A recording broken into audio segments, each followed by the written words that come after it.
People often ask us, what are the different stages in the disability application process? Because when you're receiving denial after denial, it often feels like when you're responding to them, you might just be starting over. And you might, which is something that we should talk about.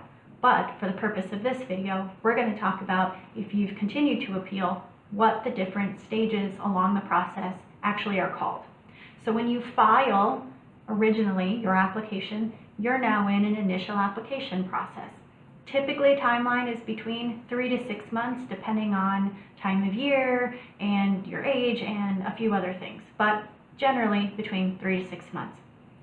If you're denied, you'll appeal and request a reconsideration.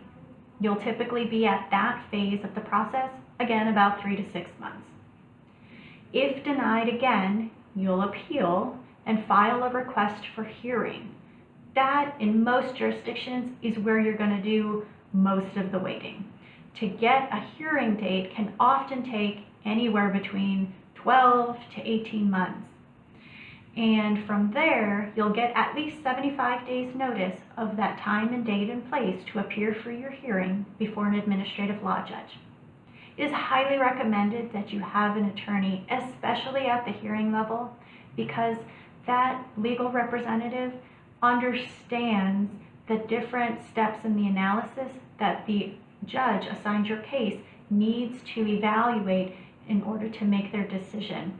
If you go in alone and you're not prepared with that language and the vocabulary of Social Security disability, you're not really going to be able to effectively answer questions that a judge may ask you when they're looking for a particular kind of answer in order to make their analysis.